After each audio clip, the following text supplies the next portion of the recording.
ప్రార్థన చేసుకొని ప్రారంభించుకుందాం. క్రీస్తు యేసునందు మమ్మల్ని అతిమిక్కిలిగా ప్రేమించిన మా పరలోకపు తండ్రి, మీ యొక్క పరిశుద్ధమైన ఘనమైన నామమును బట్టి స్తోత్రాలు వందనాలు నాయనా. గడిచిన వారమంతా కూడా మమ్మ కాచి కాపాడి మమ్మల్ని అందరూ కూడా సజీవ లెక్కలో దాచుకొని మందరి ఆయుష్కాలను పొడిగించి మందరి జీవితంలో మరొక దినాన్ని ఈ విధంగా ప్రవేశపెట్టి మేమంతా కూడా మీ యొక్క కృప చొప్పున దయ చొప్పున ఇక ఆదివారపు సంఘ కొడుకులో కూడుకొని మిమ్మల్ని గూర్చిన గొప్ప సంగతులు పరిశుద్ధ గ్రంథంలో నుంచి మేము నేర్చుకుని ఆలోచించే ధన్యత దయచేస్తున్న దేవా, స్తోత్రాలు వందనాలు నాయనా.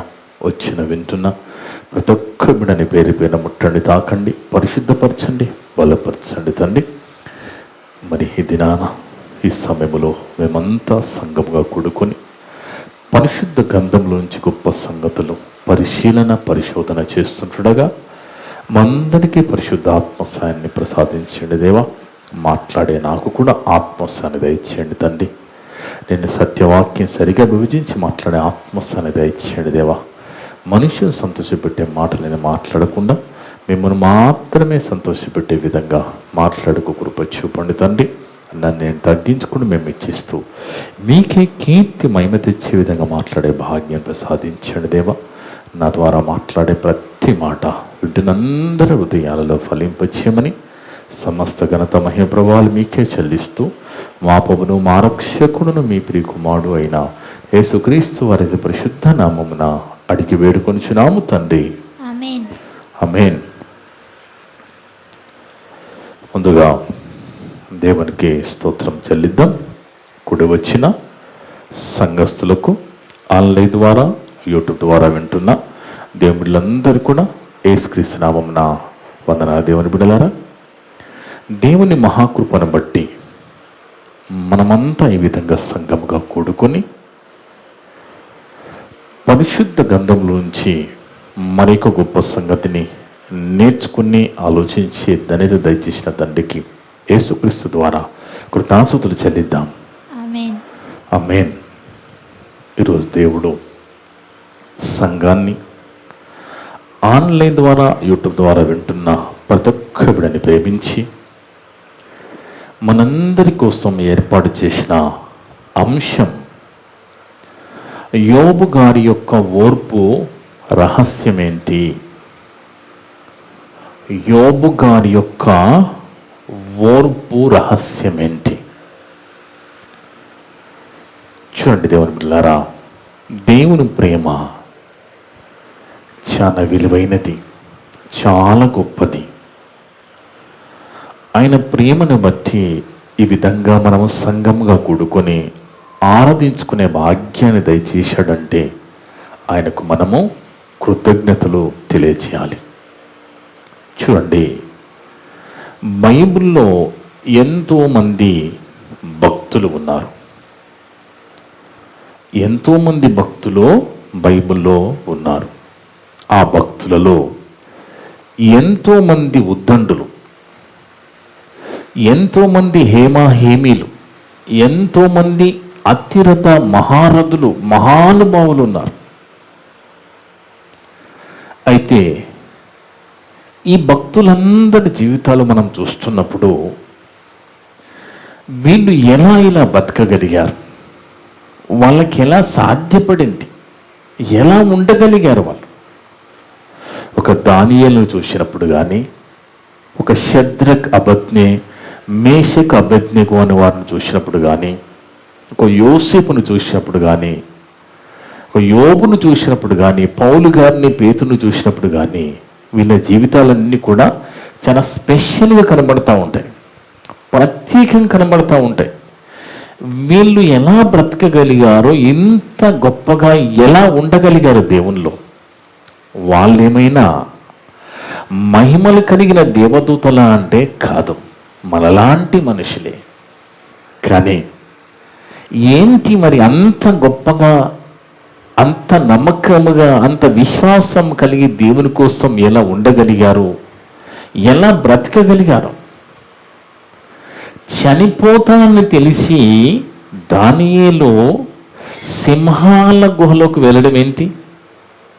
ఆయనకు తెలుసు కదా, చనిపోతానని తెలుసు కదా. ఆలోచించండి. ఎందుకంటే దేవుని బిడ్డలారా,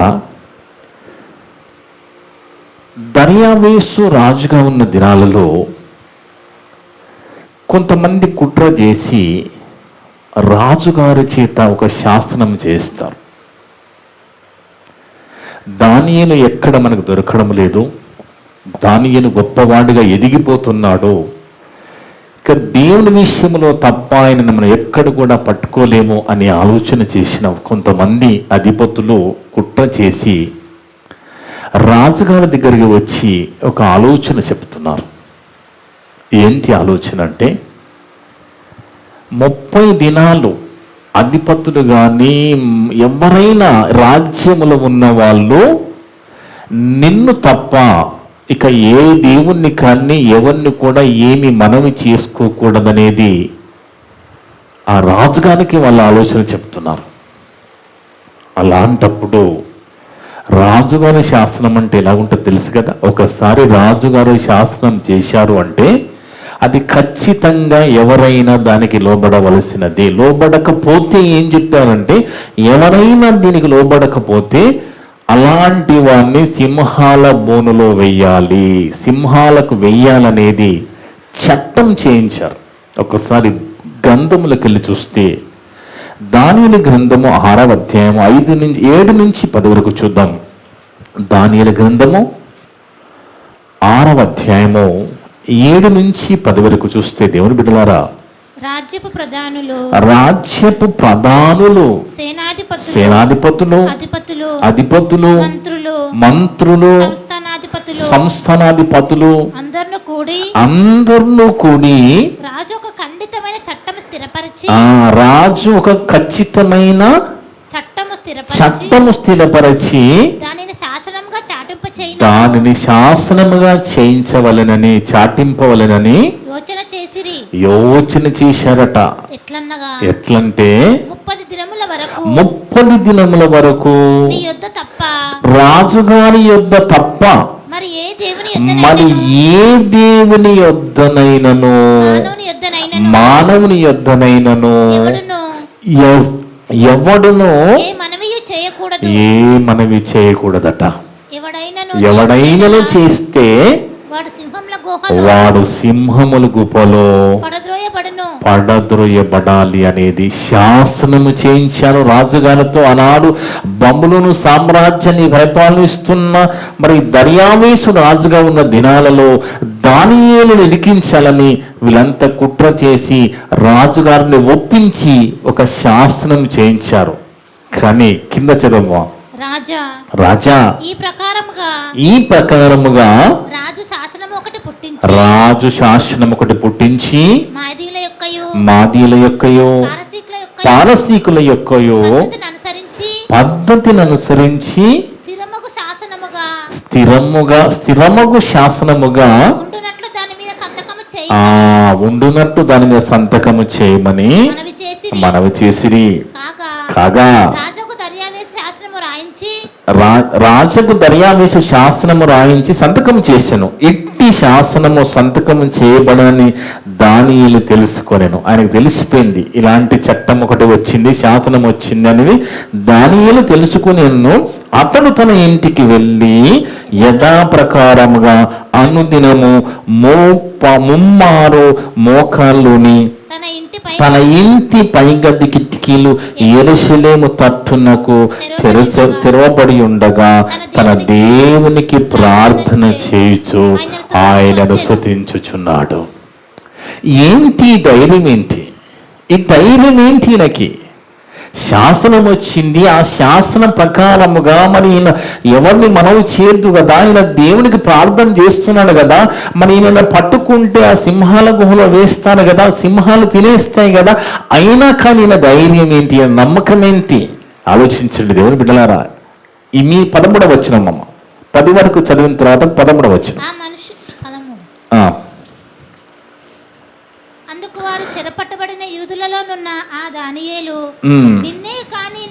ఇక వారు కంప్లైంట్ ఇస్తున్నారు.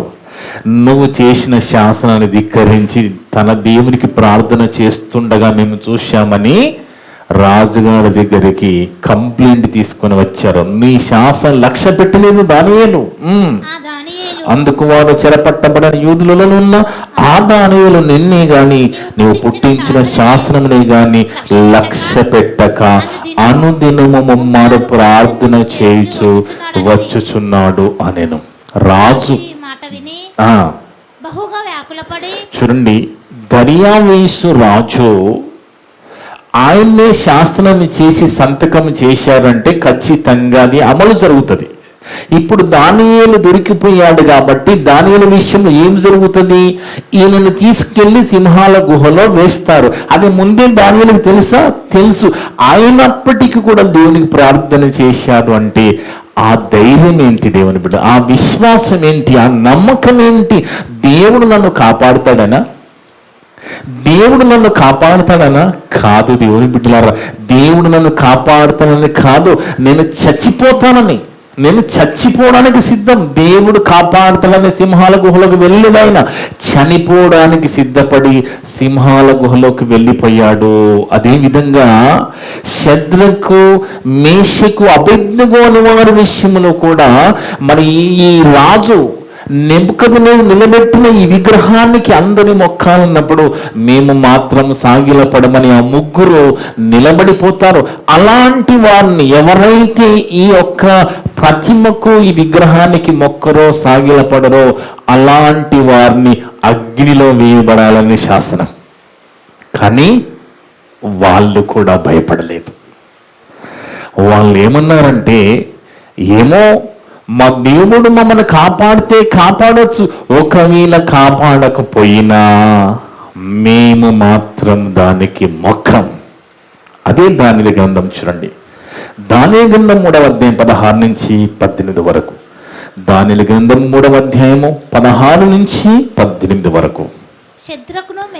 శద్రకును మేషకును అబేద్నెగోయు రాజుతో ఇలాగ చెప్పిరి, నెబుకద్నెజరు ఇందుని గురించి నీకు ప్రత్యుత్తరం ఇవ్వాలనని చింత మాకు లేదయ్యా. మాకేమి చింత లేదు. మేము సేవించుచున్న దేవుడు మండుచున్న వేడిమి గల అగ్నిగుండములో నుండి మమ్మను తప్పించి రక్షించుటకు సమర్థుడు. మరియు నీ వశమున ఉండకుండా ఆయన మమ్మల్ని రక్షించును, ఒకవేళ ఆయన రక్షింపకపోయినను. చూడండి, అంటే మేలు చేస్తేనే మాకు మంచి జరిగేస్తేనే మేము దేవుని మీద నమ్మకంగా ఉంటాం, దేవునిలో ఉంటామనడం లేదు వాళ్ళు. దేవుడు మేలు చేసినా మేలు చేయకపోయినా, కష్టం వచ్చినా ఏదొచ్చినా మేము దేవునిలో ఉంటాము, దేవుని కోసం ఉంటామంటున్నారు వాళ్ళు. చూడండి, వాళ్ళు అంటున్నమాట, ఒకవేళ ఆయన రక్షింపకపోయినను రాజా నీ దేవతలను మేము పూజింపమనియు నీవు నిలబెట్టించిన బంగారు ప్రతిమకు నమస్కరింపమనియు తెలుసుకొనుము. వీళ్ళ ధైర్యం ఏంటి? దేవుడు కాపాడుతాడని కాదు, చచ్చిపోతామని వాళ్ళకి తెలుసు. చచ్చిపోవడానికి సిద్ధపడుతున్నారు, కానీ ఎక్కడ కూడా అధైర్యపడడం లేదు. దేవుని బిడ్డలు బాగా ఆలోచించండి. అందుకే బైబిల్లో మనం చూస్తే ఈ భక్తుల్లో ప్రత్యేకంగా కనబడుతున్న భక్తులు, ఒక యోసేపు కానీ, ఒక యోబు కానీ, ఒక దానియేలు కానీ, ఒక శద్రకు మేషకు అబేద్నెగో అనే వారు కానీ, వీళ్ళంతా చాలా ప్రత్యేకంగా కనబడుతూ ఉంటారు. వీళ్ళు ముఖ్యంగా ఈ 5గురు చాలా ప్రత్యేకంగా కనబడుతూ ఉంటారు. వీళ్ళు కష్టం వచ్చినా కానీ, ఇబ్బందులు వచ్చినా ఎక్కడ కూడా వెనకడుగు వేయని వారిగా కనబడుతూ ఉంటారు. దేవుని బిడ్డలారా, అలాంటి ఎంతో మంది భక్తుల్లో కొంతమంది ప్రత్యేకంగా కనబడతారు. అలాంటి ప్రత్యేకంగా కనబడుతున్న అలాంటి వచనాలలో ఒక వచనమే యోబు గారు. ఈరోజు ఆ యోబు గారి గురించి మనము ఈరోజు పరిశుద్ధ గ్రంథం నుంచి నేర్చుకుంటున్నాము. మనం ఎలా ఉన్నామో చూసుకుంటున్నాము. ఒక్కసారి యోబు గ్రంథంలోకి వెళ్ళి చూస్తే దేవుని బిడ్డలారా, యోబు గ్రంథము 27వ అధ్యాయం. యోబు గ్రంథము 27వ అధ్యాయంలో, యోబు గ్రంథము 27వ అధ్యాయం 3-4 వచనాలు. యోబు గ్రంథము 27వ అధ్యాయము 3-4 వచనాలు. నా న్యాయము నా న్యాయమును పోగొట్టిన దేవుని జీవము తోడు. ఏమంటున్నాడు? నేను న్యాయంగా ఉన్నాను తండ్రి, నా న్యాయాన్ని నువ్వు పోగొట్టావని దేవుని ఏమన్నా తిడుతున్నట్టుగా అనిపిస్తుంది, కానీ దేవుని తిట్టడం కాదది. ఆయన దేవుణ్ణి నేను అంటున్నట్టుగా అనిపిస్తుంది, కానీ దేవుణ్ణి అనడం కాదు. ఏమంటున్నాడు? నా న్యాయమును పోగొట్టిన దేవుని జీవము తోడు, నా ప్రాణమును వ్యాకులపరిచిన సర్వశక్తిని తోడు, నిశ్చయముగా నా పెదవులు అబద్ధము పలుకుట లేదు. బాగా ఆలోచించండి దేవుని బిడ్డలారా. ఒక మనిషికి శ్రమ వస్తే, కష్టం వస్తే అబద్ధమాడే అవకాశం ఎక్కువగా ఉన్నది, తప్పు చేసే అవకాశం ఎక్కువగా ఉన్నది. కానీ యోబుకొచ్చిన శ్రమ విషయంలో మనం ఆలోచిస్తే ఆయన ఎలాంటి శ్రమలో ఉన్నాడు, ఆయన ఎలాంటి బాధలో ఉన్నాడు యోబు అంటే అన్నీ కోల్పోయాడండి. ఆస్తులంతా కోల్పోయాడు, పిల్లల్ని కోల్పోయాడు. ఇక అది మాత్రమే కాకుండా యోబు గారికి ఆరోగ్యం కూడా లేదండి. బాగా ఆలోచించండి. ఆయన ఈ మాట అంటున్నప్పుడు ఎలాగున్నాడంటే, వాస్తవానికి ఆయన చేతి చూస్తేనట ఆ చర్మం అంతా కూడా ముద్దలు ముద్దలుగా రాలిపోతూ లోపల ఎముకలు కనబడుతున్నాయట. ఆలోచించండి. చూస్తున్నప్పుడు చర్మము అంటే నడుమెత్తి నుంచి అరికాళ్ళు వరకు కురుపుతో నిండిపోయింది ఆ దేహం, కుళ్ళు పట్టిపోతున్నది, వాసన వస్తున్నది. కానీ అలాంటి పరిస్థితుల్లో కూడా బాగా ఎవరైనా ఎలాగుంటారండి అంటే, శ్రమ రాగానే దేవుణ్ణి దూషించే వాళ్ళు ఉంటారు.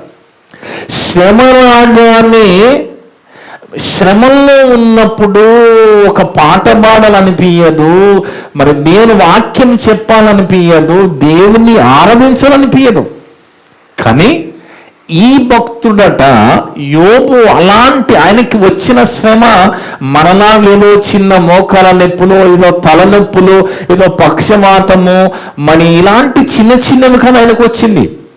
అసలు ఆరోగ్యమే లేదు, శరీరం అంతా కురుపులతో నిండిపోయింది, వాసన కొడుతుంది. వీటితో పాటు ఇలాంటి పరిస్థితులలో స్నేహితులు వచ్చి నిందలు, అవమానాలు ఆయన మీద వేసేస్తున్నారు. ఆలోచించండి ఎలాగుంటుందంటే, కారం గాయం మీద మరి కారం వేస్తే ఎలాగుంటుందో అలాంటి పరిస్థితులలో యోబు గారు ఉన్నారు. కానీ ఆయన చెప్తున్న మాట ఏంటి? నేను నిశ్చయముగా నా పెదవులు అబద్ధము పలుకుట లేదు. చూడండి దేవుని బిడ్డలారా, ఎప్పుడైతే శ్రమ వచ్చిందో, ఎప్పుడైతే కష్టం వచ్చిందో, ఎప్పుడైతే బాధ వచ్చిందో, అలాంటి పరిస్థితులలో ఆ కండిషన్ బట్టి మనము దేవుణ్ణి దూషించకుండా, దేవుణ్ణి ఏమి అనకుండా, శ్రమను, కష్టాన్ని, బాధగా అనుభవిస్తూ వాటిని మరి ఎదుర్కొని నిలబడమే క్రైస్తవ జీవితం యొక్క భక్తి. క్రైస్తవ జీవితం యొక్క భక్తి ఇదే. దేవుని బిడ్డల ఆ పరిస్థితులను మనం ఎదుర్కొని నిలబడాలి. ఆ పరిస్థితి రాగానే కృంగిపోయి అబద్ధలాడి పాపం చేసే పరిస్థితిలో మనం ఉంటే మనము దేవుడున్న పరలోకము చేరమండి. ఎందుకంటే యోబు గారికి ఉన్న శ్రమలు మామూలు వాడిని. ఆరోగ్యం పోయింది ఒక దిక్కేమో, మరి భార్య చచ్చిపో అంటుంది, పిల్లలు అప్పటికే చచ్చిపోయి ఉన్నారు, ఆస్తులు లేవు. ఇదంతా కాకుండా ముగ్గురు స్నేహితులు వచ్చారు. ఆ ముగ్గురు స్నేహితులు వచ్చి ఏమంటున్నారు? నీవు ఏదో చేశావు కాబట్టి నీకు ఇలాగైంది. దూరం నుంచి వాళ్ళు చూసినప్పుడట ఆయన పోల్చుకోలేకపోయారట. ఆయనని పోల్చుకోలేకపోయిన రాయబడింది బైబిల్లో. అదే యోబు గ్రంథం. మళ్ళీ ఇక్కడికి వద్దాము. యోబు గ్రంథం 2వ అధ్యాయములో 11 నుంచి 13 వరకు చదివితే దేవుని బిడ్డలారా, యోబు గ్రంథం 2వ అధ్యాయము 11 నుంచి 13 వరకు తేమానీయుడైన ఎలీఫజు, షూషుడైన బిల్దదు, నయామాతీయుడైన జోఫర్ అనే యోబు ముగ్గురు స్నేహితులు అతను సంభవించిన ఆపదన్నిటిని గురించి వినినవారై అతనితో కలిసి దుఃఖించుటకును అతనిని ఓదార్చుటకు పోవాలని ఆలోచించుకొని తమ తమ స్థలములను విడిచి వచ్చిరి. వారు వచ్చి దూరంగా నిలువబడి కనులెత్తి చూసినప్పుడు అతన్ని పోల్చుకోలేకపోయారంటే యోబు గారండి ఆనాడు ఉన్న ఊజు దేశములో ధనవంతుడైన కోటీశ్వరుడు, ఒక చక్రవర్తి లాంటి జీవితం జీవిస్తున్నవాడు, అదే క్రమంలో భయభక్తులు కలిగి జీవిస్తున్న కుటుంబం అది. అలాంటి ఆయనని ఎంతో విధించుకొని వీళ్ళు వచ్చి మరి ఆ దుఃఖిస్తున్న ఆయనని ఓదార్దామని వచ్చి దూరం నుంచి చూస్తే అసలు యోబో కాదో గుర్తుపట్టలేనిగా తయారైపోయారట. తెలియని రోగం వచ్చేసింది. ఆ తెలియని కురుపులు అసలు అందరికరంగా మారిపోయాడు. కాబట్టి పోల్చుకోలేకపోయారు స్నేహితులు. ఆ పోల్చుకోలేక చూడండి కింద రాస్తున్న మాట, వారు వచ్చి దూరంగా నిలబడి కళ్ళెత్తి చూసిన అతన్ని పోల్చుకోలేక తమ వస్త్రములను చెప్పుకొని ఆకాశము తట్టు తలల మీద ధూళి చల్లుకొని ఎలుగెత్తి ఏడ్చిరి. అతని బాధ అత్యధికముగా ఉండేనని గ్రహించి ఎవరును అతనితో ఒక్క మాటైనను పలకక రేయింబగలు 7 దినములు అతనితో కూడా నేలను కూర్చుండిరి. ఆ 7 దినాలు కూర్చున్నారు, తర్వాత ఆయనతో ఉన్నారు. వాళ్ళ ఆ మాటలు, ఆ సూటిపోటు మాటలు అన్ని మాట్లాడుతున్న వాళ్ళు సేఫ్ జోన్ లో ఉన్నారు. బాగా గుర్తుపెట్టుకోవాలి. ఆ మాటలన్నీ మాట్లాడుతున్న స్నేహితులేమో సేఫ్ గా ఉన్నారు. కానీ ఈయన ఎలాంటి పరిస్థితిలో ఉన్నాడు? ఈయన శ్రమల్లో ఉన్నాడు, కష్టంలో ఉన్నాడు, బాధల్లో ఉన్నాడు, అన్ని కోల్పోయి ఉన్నాడు. కట్టుకున్న భార్య కూడా చచ్చిపో ఉంటుంది. అలాంటి శ్రమలో కూడా నీతి తప్పకుండా, ఎక్కడ కూడా తప్పు చేయకుండా దేవునిలో ఉంటూ మంచిగా మాట్లాడుతున్నాడు యోబు గారు. అలాంటి యోబు గారి విషయమే ఇక్కడ మరి రాయబడిన మాట మనం చదువుకున్నాము. నా న్యాయమును పోగొట్టిన దేవుని జీవము తోడు. అంటే నేను న్యాయంగా బ్రతుకుతున్నాను ఏమో, నా దేవుడికి నేను ఎలా కనబడ్డానేమో, కానీ నేను న్యాయంగా బతుకుతున్నాను. నా ప్రాణము వ్యాకులపరిచిన సర్వశక్తిని తోడు నిశ్చయముగా నా పెదవులు అబద్ధం పలుకుటం లేదు. నేను అలాంటి కండిషన్లు కూడా అబద్ధం పలకడం లేదంటున్నాడు. అలాంటి కండిషన్లు కూడా అబద్ధం పలకడం లేదు. నా నాలుక మోసమును ఉచ్చరించటం లేదు అని అంటున్నాడంటే ఏంటి? ఆయనకున్న ఓర్పు ఏంటి? ఆ ధైర్యం ఏంటి? ఆ విశ్వాసం ఏంటి? ఆ నమ్మకం ఏంటి? ఎలా ఉండగలుగుతున్నాడు యోబు? చిన్నవి మనకు వచ్చి రాగానే కుంగిపోతా ఉన్నాం కదా. మనం యోబు గారి జీవితాన్ని ముందు పెట్టుకుంటే మనం ఎక్కడ కూడా కనబడడం లేదు కదా. మరి ఏంటి అలాంటి పరిస్థితుల్లో ఎలా ఉండగలుగుతున్నాడు ఆయన? ఎలా ఇంకా ఓర్పు కలిగి ఉండగలుగుతున్నాడు? ఆ యోబు గారి యొక్క ఓర్పు రహస్యం ఏంటి? ఒక్కసారి సామెత గ్రంథంలో, సామెతల గ్రంథం 19వ అధ్యాయము 2-3 వచనాలు చదువుకుంటే దేవుని బిడ్డలారా, సామెతల గ్రంథము 19వ అధ్యాయము 2-3 వచనాలు. ఒకడు తెలివి లేకుండా మంచిది కాదు, తొందరపడి నడుచువాడు దారి తప్పిపో. తెలివి ఏంటి? ఆ తెలివి అనగానేదో సైంటిస్ట్ లాగా బతకాలని కాదు. తెలివి అంటే లోకంలో తెలివిగా బతకడం మనకు తెలియాలి, దేవుల్లో తెలివిగా బతకడం మనకు తెలిసి ఉండాలి. అర్థముందని మన ఆత్మీయ జీవితాన్ని కాపాడుకోవాలంటే లోకంలో తెలివిగా బతకగలగాలి, దేవుల్లో తెలివిగా బతకగలగాలి.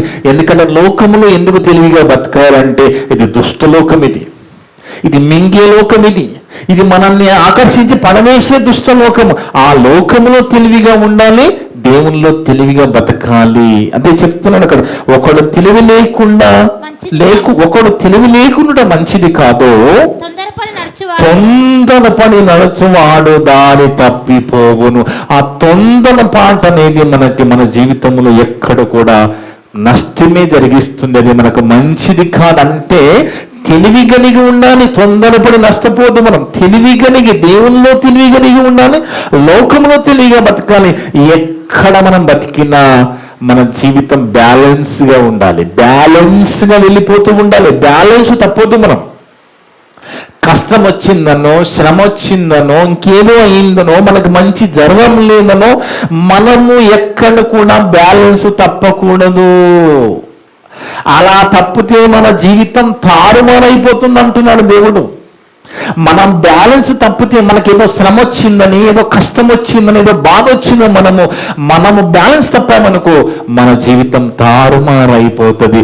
అది యోబు అలాంటి పరిస్థితులలో బ్యాలెన్స్గా ఉన్నాడు. అర్థమైంది దేవుని ద్వారా? ఆయన బ్యాలెన్స్గా ఉండగలిగాడు. ఏమొచ్చినా కానీ నీతి తప్పడం లేదు, ఎన్ని శ్రమలు వచ్చినా అబద్ధం ఆడడం లేదు. బ్యాలెన్స్గా తెలివిగా జ్ఞానముతో ఉండగలుగుతున్నాడు.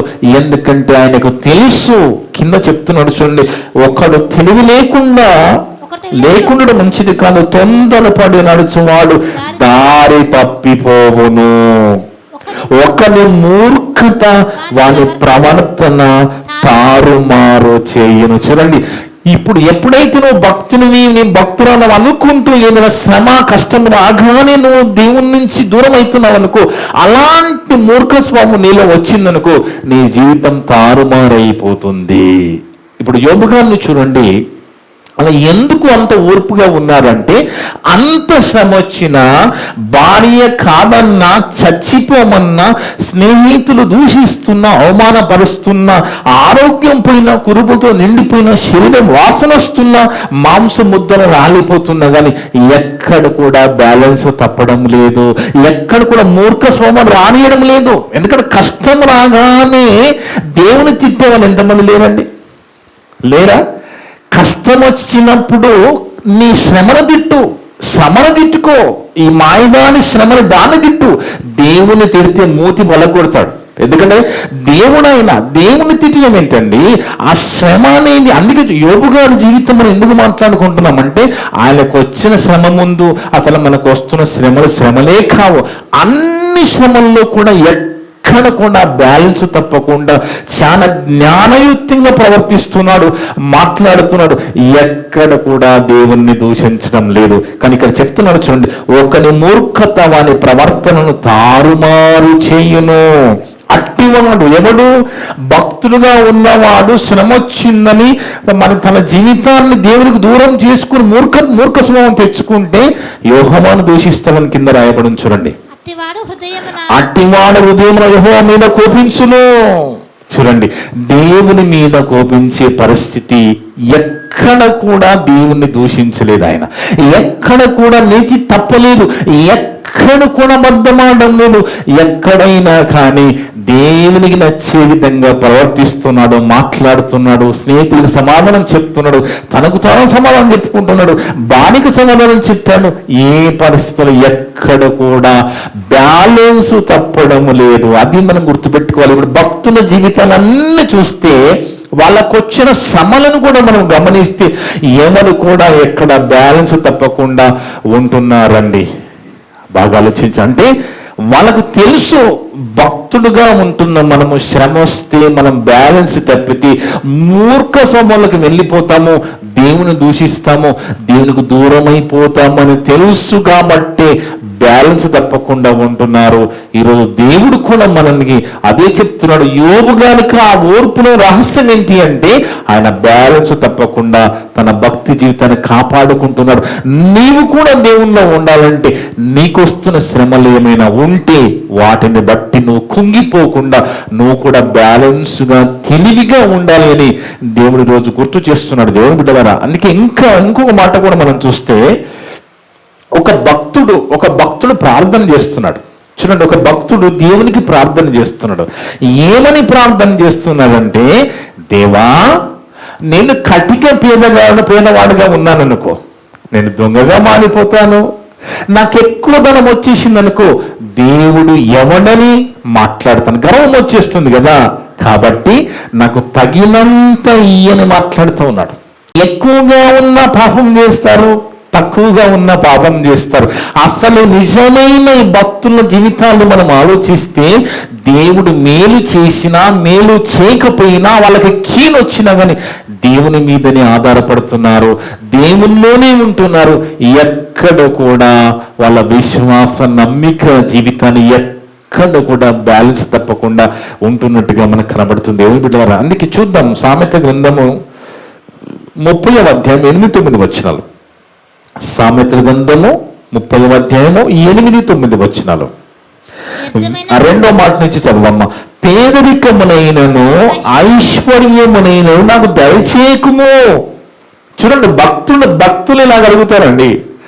భక్తులు ఇలాగ అడుగుతారు. ఏమంటున్నాడు? పేదరికమునైనను ఐశ్వర్యమునైనను నాకు దయచేయకుమంటే నాకు పేదరికం వద్దు, అలాగని ఐశ్వర్యం కూడా నాకు వద్దు. ఎందుకు? తగినంత ఆహారము నాకు అనుగ్రహించుము. ఎక్కువైన ఎడల, ఐశ్వర్యము ఎక్కువైన ఎడల నేను కడుపు నిండిన వాడని నిన్ను విసర్జించి యెహోవా ఎవడనందునేమో, లేక బీదనై దొంగిని నా దేవుని నామమును దూషింతునేమో. ఇదండి భక్తులు, వీళ్ళండి భక్తులు. భక్తుల యొక్క ప్రార్థన కూడా ఎలా ఉందో చూడండి. అంటే ఎక్కడ కూడా నేను నా దేవునికి దూరం కాకుండా ఉండాలి. నాకు ఏమొచ్చినా, నా ఏమి రాకపోయినా ఎక్కడ కూడా నేను బ్యాలెన్స్ తప్పకుండా ఉండాలని కోరుకుంటున్నారండి భక్తులు. అందుకే దేవుని బిడ్డలారా, యోబు గారికి ఉన్న ఇంకా ధైర్యం మాటలు చూడండి. ఆయనకున్న ఆ ఓర్పు, ఆ ధైర్యం చూడండి. ఒక్కసారి యోబు గ్రంథం 23వ అధ్యాయంలో, యోబు గ్రంథం 23వ అధ్యాయము 10-11 వచ్చిన దేవుని బిడ్డలారా, యోబు గ్రంథం 23వ అధ్యాయము 10-11 వచ్చిన. నేను నడుచు మార్గము నా దేవునికి తెలుసు. మన మార్గం మనకే తెలియదు. మరి మనం తప్పు చేస్తున్నాం, ఒప్పు చేస్తున్నా, కరెక్ట్ అనుకుంటూ వెళ్ళిపోతున్నాం. మన మార్గం మనకి తెలియదు. కానీ ఆయన ఏమంటున్నా, ఆయన ధైర్యము చూడండి, ఆయన ధైర్యమే చూడండి. నేను నడుచు మార్గం ఆయనకు తెలియను. ఆయన నన్ను శోధించిన తర్వాత నేను సువర్ణమలి కనబడుదును. ఆ ధైర్యపు మాట చూడండి. అంటే ఎంత నమ్మకంగా ఉంటున్నాడు, ఎంత విశ్వాసం కలిగి ఉంటున్నాడు, ఎక్కడ కూడా పాపం చేయకుండా ఉంటున్నాడు, ఎక్కడ కూడా దేవుని దూషించకుండా ఉంటున్నాడు. కాబట్టి ఇంత ధైర్యంగా మాట్లాడుతున్నాడు కదా దేవుని బిడ్డలారా కదా. ఇప్పుడు ఎవరైనా ఒక 1000 రూపాయలకి చిల్లనివ్వమంటే ఒక 100 నోట్లు ఒక 10 ఇచ్చారనుకోండి. ఆ ఇచ్చిన 10 నోట్లు ఒక 3 సార్లు లెక్క పెట్టి ఇచ్చిన తర్వాత 10 ఉన్నాయా? 10 ఉన్నాయి, ఖచ్చితంగా ఉన్నాయని మనం మాట్లాడతాం. అంటే ధైర్యం అది. ఎందుకంటే 3 సార్లు లెక్క పెట్టి ఇచ్చాను, ఖచ్చితంగా ఉంటాయని ఎంత నమ్మకంగా చెప్తామో ఈయన కూడా అది అంటున్నాడు. ఏమని? నేను నడుచు మార్గము ఆయనకు తెలియను. ఆయన నన్ను శోధించిన తర్వాత నేను సువర్ణం వలె కనబడుతును. నా పాదమును ఆయన అడుగు జాడలు విడవక నడిచినవి. ఈ మాటలు అంటున్నప్పుడు ఆయన పరిస్థితి మనకు తెలుసు బాగా. ఇప్పుడు కడుపు నిండా ఉండి, హాయిగా ఉండి, మంచి ఫ్యాన్ల కింద కూర్చొని ఏసీల కింద వండుకుంటూ, ఏసీ కాళ్ళు దిక్కుంటూ అంటున్న మాటలు కానీ, కురుపులతో ఆరోగ్యం పోయి, ఆస్తులు పోయి, అవమానం పొందుచు, భార్య తీర చావును ఎందుకు ఈ బతుకనిపించుకున్న పరిస్థితులలో అంటున్న మాటలండి. అంటే ఏమర్థమవుతుంది మీకు? యోబు గారికున్న ఆ ధైర్యము మాటలు చూడండి. అంటే ఎక్కడ కూడా భయపడడం లేదు, అధైర్యపడడం లేదు. నా దేవుడు నాకు ముఖ్యం, నా దేవుని దగ్గరికి నేను వెళ్ళాలనుకుంటున్నాడు, నాకు దేవుడు కావాలి. ఈ శ్రమ వచ్చినా ఏదొచ్చినా నేను దేవుని దగ్గరికి వెళ్ళను. మనమైతే ఇలాగను చావు అనగానే చాలా మంది మరి చావుల దగ్గరికి వెళ్తూ ఉంటారు. ఎవరైనా చచ్చిపోతే ఆ చావులని మరి అటెండ్ అవుతూ ఉంటాం కదా. ఆ చావు దగ్గరికి వెళ్ళిన తర్వాత ఏమనుకుంటాడు? ఆయన ఇక లేడండి అనుకుంటాడు. చచ్చిపోయిన వాడు ఇక లేడు కాదు, చచ్చిపోయిన వాడు అక్కడనే ఉన్నాడు మట్టిలో. ఆయన శవం అక్కడనే ఉన్నది. ఆ శవముని కనబడ్డం లేదేమో ఒక 1-2 నెలల తర్వాత. కానీ ఆ శవము కుళ్ళిపోయి ఆ మట్టిలో చిన్న చిన్న కణాలుగా అక్కడనే ఉన్న దేవుడు, ఎక్కడికి పోలే శవము. చావు అంటే ఎడబాటు మాత్రమే, లేకపోవడం కాదు. చావు అంటే ఎడబాటు మాత్రమే. శవము కుళ్ళిపోయిందంటే మట్టిలో కలిసింది, లేకపోవడం కాదు. ప్రభు వస్తే రేపన్నాడు లేవబోతుంది, అదే మట్టి శరీరం, మహిమ శరీరముగా. అది ఎక్కడికి పోలేదు, అదే మట్టిలో చిన్న చిన్న కణాలుగా కలిసిపోయింది. కానీ ఆ చావు దగ్గరికి వెళ్తున్న వాళ్ళకి ఏమర్థమైంది? అక్కడికి వెళ్ళిన తర్వాత వాళ్ళు ఏం నేర్చుకుంటున్నారు? మరి చావును చూసిన తర్వాత చావు చూసి అక్కడ భోగాన్ని కొంచెం దుఃఖముఖం పెట్టి, ఒక ఏదో బొకే పెట్టి, ఏదో పులబండలు వేసి వస్తున్నారు తప్ప అసలు ఏంటి ఈ మనిషి మరి ఇంతగా సంపాదించాడు కదా, ఇంతగా ఆరాటపడ్డాడు కదా, ఏమి ఎదిగినట్టు ఆయన శవం బండుకురుంది ఏంటి, రేపు నా పరిస్థితి కూడా ఇదే కదా ఆలోచన మనుషులకు రావడం లేదండి. అంటే చూడండి, అందుకే దేవుని బిడ్డలారా భక్తుల జీవితాలు మనం గమనించినప్పుడు, క్రైస్తవ జీవితాలు మనం చూసుకుంటున్నప్పుడు ఎంత వ్యత్యాసం కనబడుతుంది. వీళ్ళ జీవితాలు మన క్రైస్తవ జీవితానికి మాదిరి అండి, మాదిరికరమైన జీవితాలు. ఈ యొక్క దానియేలు గారి జీవితము కానీ, ఒక శద్రకు మేషకు అబేద్నెగో అనే వాళ్ళ జీవితాలు కానీ, యోసేపు కానీ, ఒక ఎస్తేరు కానీ, ఒక రూతు కానీ, ఒక మరియతల్లి కానీ, మరి ఒక పౌలు గారు కానీ, పేతురు గారు కానీ, వీళ్ళందరి జీవితాలు మనకు మాదిరి, క్రైస్తవ జీవితానికి మాదిరిని. చిన్న చిన్న ఏదో వచ్చిందని మనము సంఘానికి కొడతాం, ఏదో కారణాలతో సంఘాలు రాకుండా ఉంటాం. చూడండి, అంటే మనం దగ్గర దేవుని విషయం మనకున్న అశ్రద్ధ ఏంటి, ఇలాంటి పరిస్థితులు ఆయనకున్న ధైర్యం ఏంటి. అందుకే ఏమంటున్నాను, 11వ వచనం, నా పాదములు ఆయన అడుగు జాడలు విడువక నడుచునని నేను ఇటు అటు తొలగక ఆయన మార్గమును అనుసరించి తిని. అన్ని శ్రమల్లో ఇటు అటు పక్క కూడా చూడడం లేదంట. అన్ని శ్రమల్లో ఇటు అటు చూడకుండా వెళ్ళిపోతున్నాడు. కానీ మనకు శ్రమ వస్తే మన పరిస్థితి ఏంటి? చిన్న చిన్న శ్రమలకే భయపడిపోతున్నాం కదా, చిన్న చిన్న శ్రమలకే మనం కుంగిపోతున్నాం, దేవుని చూసే పరిస్థితి. కానీ దేవుని బిడ్డలారా, వద్దండి, ఈ భక్తుల జీవితాలు ఎందుకు? మన కోసమే, ఇవన్నీ మన కోసమే గ్రంథస్థం చేసి మన ముందు పెట్టాడు దేవుడు. అందుకే ఒక మంచి మాట చూడండి, ప్రకటన గ్రంథము 3వ అధ్యాయము 10వ వచనం చూస్తే, దేవుని బిడ్డలారా, ప్రకటన గ్రంథము 3వ అధ్యాయం 10వ వచనం చదువుకుంటే, ప్రకటన గ్రంథం 3వ అధ్యాయము 10వ వచనం, నీవు నా ఓర్పు విషయమైన వాక్యమును గైకొంటివి. అంటే దాని అర్థం ఏంటి? నీకు శ్రమ వచ్చినప్పుడు ఆ శ్రమల్లో ఓర్పు తెచ్చుకొని వాక్యాలు గైకొంటే. అంతకుముందు దేవుడిలో నీకు శ్రమ వచ్చింది, యోబు గారికి శ్రమ వచ్చిందండి. శ్రమ వచ్చిన వాక్యమును మనసులో పెట్టుకుంటున్నాడు, దేవుని మాటలు మనసులో పెట్టుకుంటున్నాడు, న్యాయం తప్పడం లేదు. ఎందుకంటే మన ఈ దేహము, ఈ జీవితం ఎలా ఉంటుందంటే, దేవుడు వద్దన్నది ఈ దేహం కోరుకుంటుందండి. ఈ శరీరము దేవుడు ఏది వద్దన్నాడో అదే కావాలంటుంది ఈ దేహం. ఎందుకంటే పాపానికి రుచి ఎక్కువ, పాపానికి టేస్ట్ ఎక్కువ. అబద్ధం అనడం ఎంత ఇష్టం అండి, అబద్ధం ఆడితే ఎంత ఈజీగా ఉంటుంది లోకంలో బతకడానికి కదా. అబద్ధం ఆడితే ఎన్నో పనులు అయిపోతూ ఉంటాయి, ఆలోచించండి. కానీ అబద్ధం కూడా చెప్పని యోగు భక్తుని జీవితాన్ని మనం ఈరోజు ఆలోచించాము కదా. అంటే క్రైస్తవ విశ్వాస జీవితములో నీకు శ్రమ వచ్చినప్పుడు ఆ శ్రమల్లో వాక్యం గైకొనడం. అర్థముంది దేవుని వలన శ్రమ వచ్చిన వాక్యాన్ని పాటించడం, అది క్రైస్తవ జీవితం. అదే చెప్తున్నావు, నువ్వు అలా చేస్తే నువ్వు అనుకోకు కరోనా వచ్చింది అయిపోయింది, ఇంకా మనకేం ప్రాబ్లం లేదు, కరోనా విముక్తుంది కాదు. ఇంకా పెద్ద పెద్ద శ్రమలు మనం భరించలే శ్రమలు రాబోతున్నాయి భవిష్యత్తులో. అలాంటప్పుడు కూడా దేవుడు నిన్ను నన్ను కాపాడుతాడు. ఎప్పుడు? అదే చెప్తున్నాడు, నీవు నా ఓర్పు విషయమైన వాక్యమును గైకొంటివి గనుక. అంటే ఎవరెవరైతే శ్రమల్లో ఓర్పు కలిగి ఆయన వాక్యాన్ని గైకొని ఎక్కడ కూడా బ్యాలెన్స్ తప్పకుండా అదే విశ్వాసముతో అదే నమ్మకముతో ఉంటారో,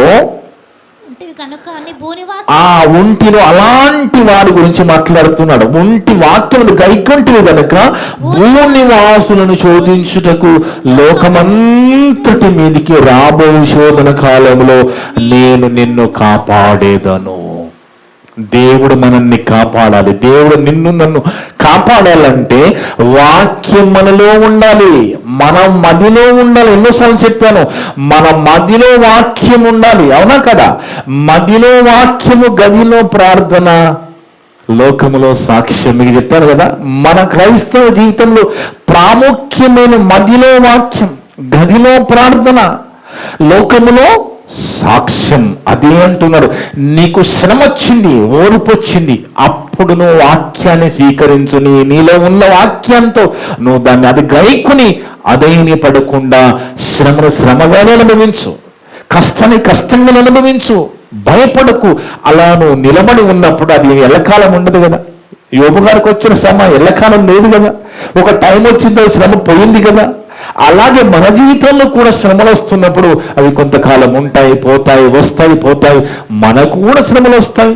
క్రైస్తవ జీవితం అంటే శ్రమతో కూడినది కదా.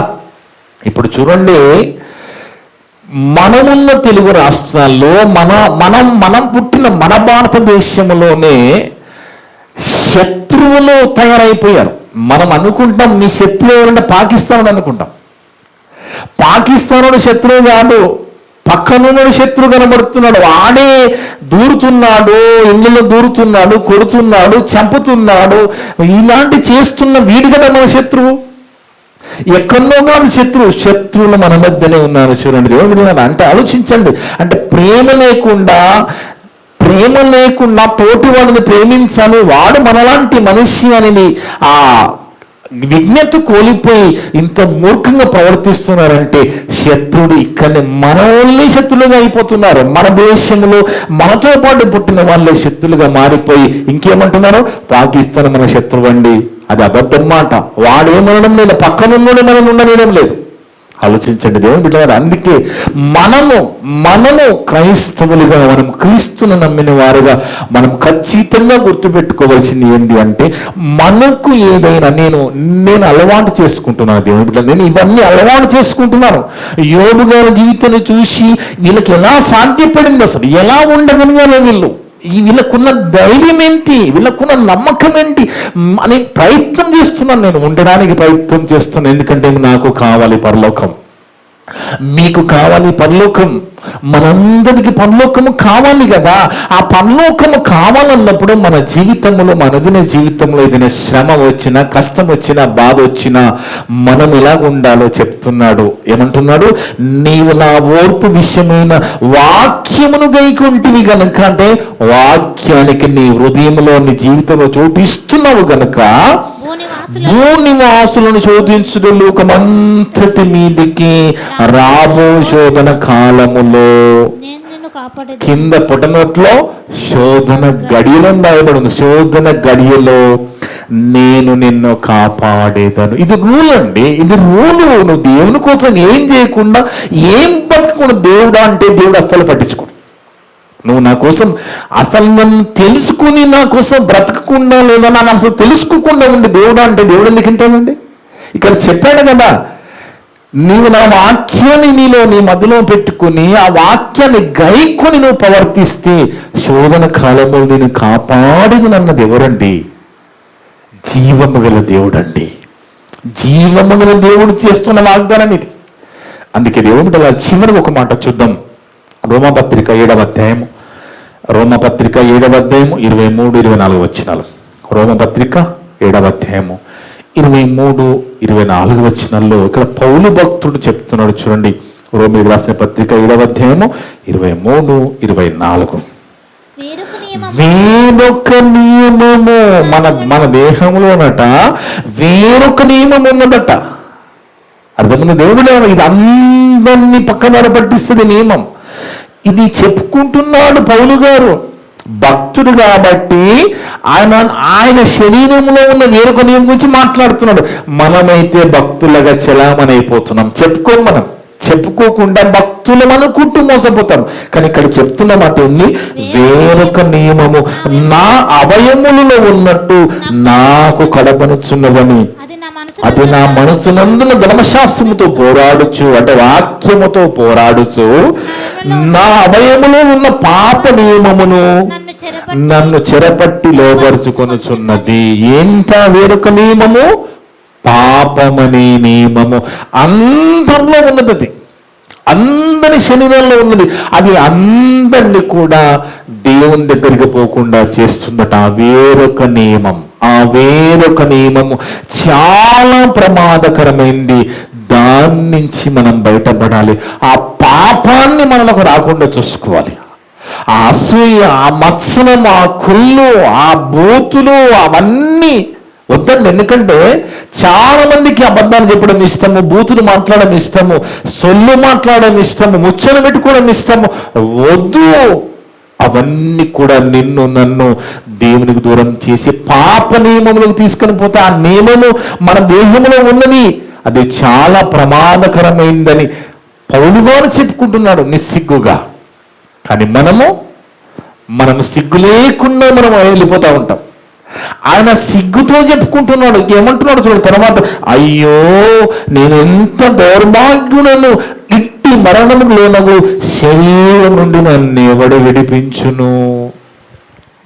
పౌలు గారే ఇంత పెద్ద మాట అంటున్నాడు తన శరీరం గురించి. అంటే మరి మనమెంత జాగ్రత్తగా ఉండాలండి.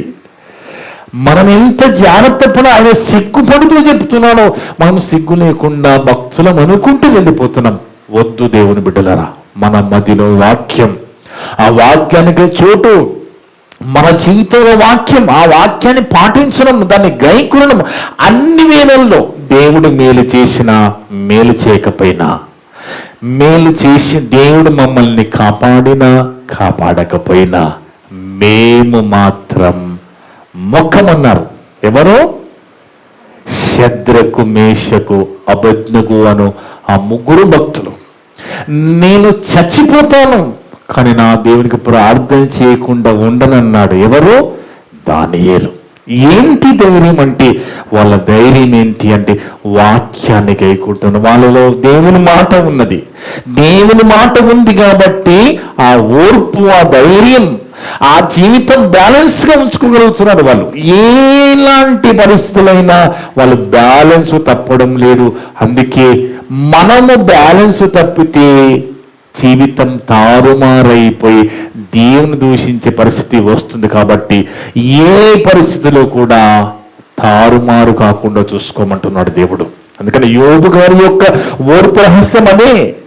అన్ని శ్రమల్లో కూడా నీతి తప్పడం లేదు. నా దేవుడు నాకు ఆరోగ్యం ఇచ్చినా ఆరోగ్యం ఇవ్వకపోయినా నా దేవుడే నాకు ముఖ్యం. నా దేవుడు చెప్పిన మార్గంలో నడుస్తాను నేను. నా దేవుడికి అబద్ధం ఇష్టం లేదు, నేను అబద్ధం ఆడను. చూడండి, అంటే దేవునికి ఏది ఇష్టమో అది మనం చేయాలి. ఆయన ఇష్టాన్ని జరిగించడానికి కదా మనం ఉన్నది. మనం బతికున్నది ఆయన ఇష్టాన్ని జరిగించడానికి. మనల్ని పుట్టించుకుంది ఆయన ఇష్టాన్ని చేయడానికి. మన పిల్లలు మన ఇష్టం చేయాలని మనం కోరుకుంటాం కదా. మన తండ్రి కూడా తన పిల్లలుగా మనము కూడా ఆయన ఇష్టాన్ని జరిగించాలని కోరుకుంటాడు. ఏంటి ఆయన ఇష్టం అంటే ఆయన చెప్పిన మాట ప్రకారం మనం బతకడమే ఆయన ఇష్టం. బాగా ఆలోచించాలి. అందుకే నా తండ్రి ఇష్టాన్ని నెరవేర్చుటకు నేను ఈ లోకంలోనికి వచ్చానంటాడు యేసు ప్రభు. మనమంతా కూడా ఆయన ఇష్టాన్ని జరిగించాలి. ఆ జరిగిస్తున్న క్రమంలో ఎక్కడైనా కానీ శ్రమ వచ్చినా, కష్టం వచ్చినా, బాధ వచ్చినా, ఏదొచ్చినా బ్యాలెన్స్ తప్పకుండా తెలివిగా వెళ్ళిపోతూ ఉండాలి. తెలివిగా బ్యాలెన్స్ చేసుకోవాలి జీవితాన్ని. లేదు అంటే వేరొక నియమము నీ దేహంలో రెడీగా ఉన్నది నీ ఆత్మీయ జీవితాన్ని తీసి పక్కన పెట్టేస్తారు. అందుకే అవకాశం ఇవ్వకుండా చూసుకోవాలి. త్యాగం అనే జీవితం ఉండాలి. నీకు సెలవులు వచ్చాయని నువ్వు సంఘాన్ని ఎలగొట్టద్దు. సెలవు వచ్చిన సంఘానికి ఎగ్గొడితే నీ త్యాగం ఏంటి?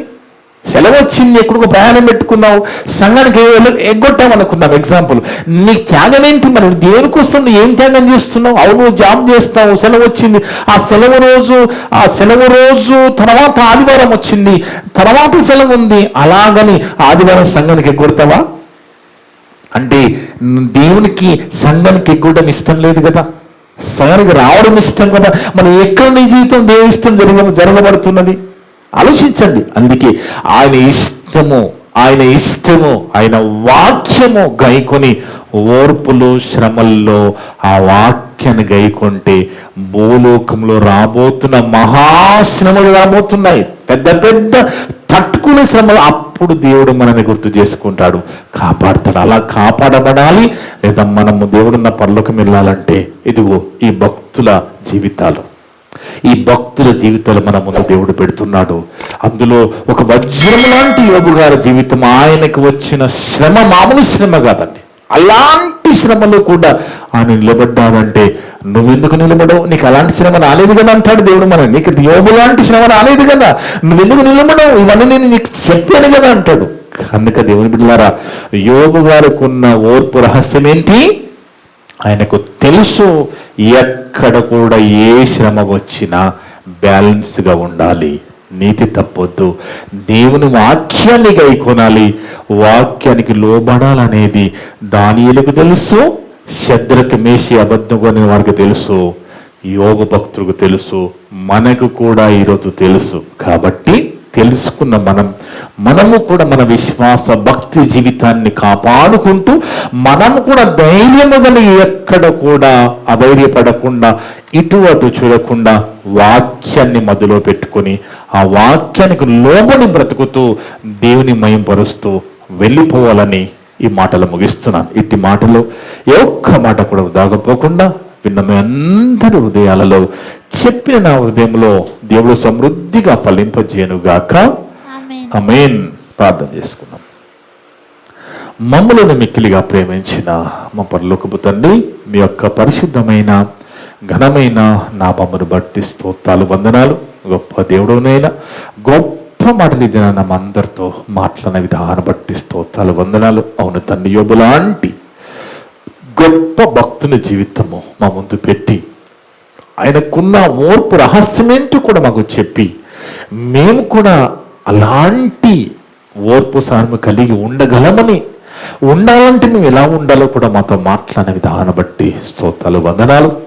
ఇప్పుడు నా ద్వారా మాట్లాడిన ప్రతి మాట విన్న సంఘస్థులందరి హృదయాలలో, ఆన్లైన్ ద్వారా యూట్యూబ్ ద్వారా వినబోతులందరి హృదయాలలో ఫలింపచేయండి తండ్రి.